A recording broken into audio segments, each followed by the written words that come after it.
With Austin Price, Brent Hubbs, VolQuest.com. On this signing day, Tennessee finishes top 10 in the Rivals rankings. Austin, recruiting's funny to me because you have that moment where you're going to get everybody thinks they're going to get everybody, and then you have a moment where they don't think they're going to get anybody. But for today, for Tennessee, they didn't get everybody, but they got big ones today, and that was important for this class. Yeah, it's all about, how you close. And I don't look at today as just the close. You look at the last several weeks, adding Joshua Josephs, adding Christian Harrison, adding Jordan Thomas, adding Desmond Williams. You started picking up nice pieces. Caleb Webb, another one, over the last several weeks. And then today to go, with three big ones. Justin Williams this morning, Tyree West followed that, and then James Pierce this afternoon. Super impressed by what the staff got done. And you're right, top 10 on Rivals, and really top 15 when you look at all the different networks that cover recruiting. If you'd told me that this, place was going to get a top 10 to 15 recruiting class a year ago at this time, or more so 9-10 months ago at this time, I would have laughed at you because they just had so much uncertainty, so much clouds, and they had no juice. Elijah Herring kind of started a little bit of juice. They really didn't have any juice until we got to midsummer. Yeah, really didn't, and it was.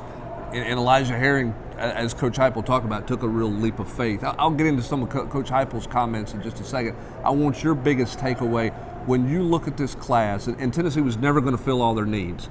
And they're not done with the transfer portal, maybe some other recruiting in January. But when you look at the 20 in the boat today that are officially in the boat, what do you like about this class? What stands out to you that you go, I really like this part or that part or these guys or this position or whatever? Well, I like Justin Williams a lot. I think his game translates well to the college game, and he's super smart. He's valedictorian out of 600 seniors at East Paulding.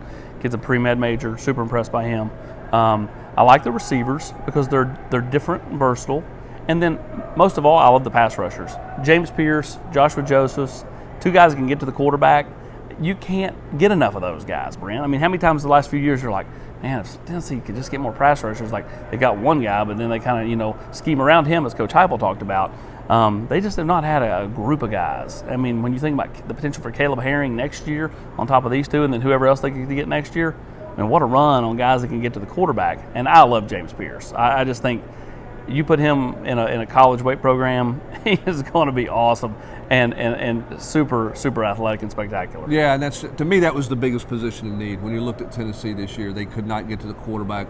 Other than Byron Young a little bit, couldn't get there without bringing extra bodies. They just had a hard time getting there off the edge. So big pieces there. Let's talk about Coach Hypel's press conference. I thought one of the biggest takeaways for me, his comments on recruiting in the state of Tennessee and how that was a challenge this year, maybe even more than some out-of-state kids because of all of the talk about Tennessee that those kids heard in state.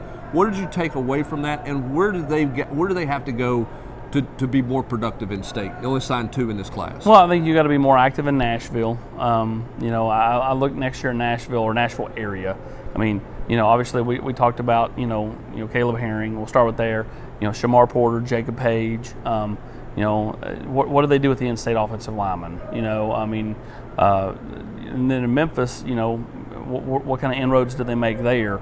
So, I love Trevor Duncan at Knoxville Catholic. I think he's got tackle body written all over him and is built like a mountain. So, a very muscular mountain. Right. So, I think you've really got to work hard in this next class. It's not as deep, but there are some nice players. But to me, it's Caleb Herring, and then it falls to a solid group of kids underneath him. But he, to me, is by far the best player in the state a year from now. All right, my last question. What was your other takeaways from what Josh Hypel had to say in 35 minutes of meeting with the media? Maybe a couple of highlights that you took away from his comments today. Well, for me, I look at, your question to him about, how NIL shapes things. How do you, do you just, never change your recruiting at the core?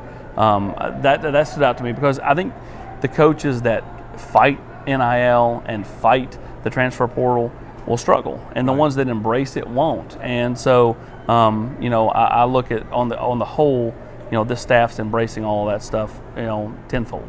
Yep. So Tennessee with, again, a consensus top 15 class, top 10 in Rivals, not done. Lots of stuff to still cover. Transfer guys, we'll be all over that. This guy will be all over it. The whole staff will be all over it, as we'll make that obviously the key point for Tennessee moving forward. But Tennessee, again, winning day today on National Signing Day. He's Austin Price. I'm Brent Hubbs, VolQuest.com.